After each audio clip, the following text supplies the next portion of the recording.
Agneta nodemonstrēs, kā mēs caur platformu norezervēsim safāri. Es parādīšu, kur mēs brauksim pie šādiem foršiem dzīvniekiem.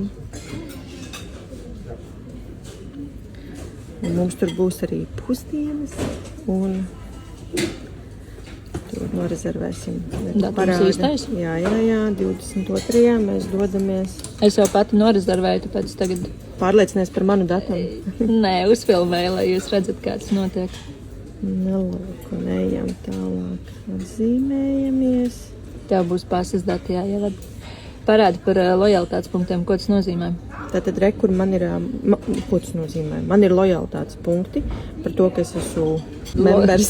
Un es tagad šobrīd varu noņemt 17 lojalitātes punktus, kas ir līdzvērtīgi nepilniem 15 eiro. O, tev vēl ir travel kredīti. Viņus var reizē ņemt arī? Jā, protams. Uzliksim arī šito. No kā tu dabūji travel kredītus? Par kredītus? Ēģiptes braucienu es dabūju. Arī aktivitāte, jā.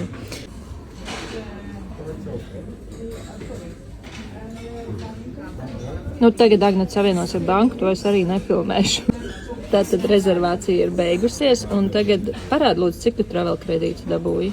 Jo es nošokējos par tiem travel kredītiem. Dijās. Nu, viss, jau es esmu izgājis.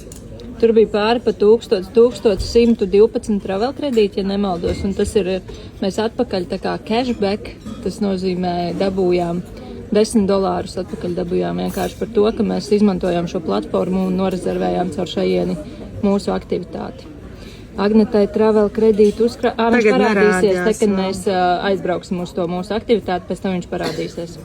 Un tā darbojas mūsu platforma. Mēs vēl rezervēsim tūri pie Bruņurupučiem, uz Stauntown. Oi, mēs visu kaut ko tur gribam redzēt. Un vēl mēs šeit arī transferu rezervējām. Tā kā mēs izmantojam tikai šo platformu šobrīd ceļojot.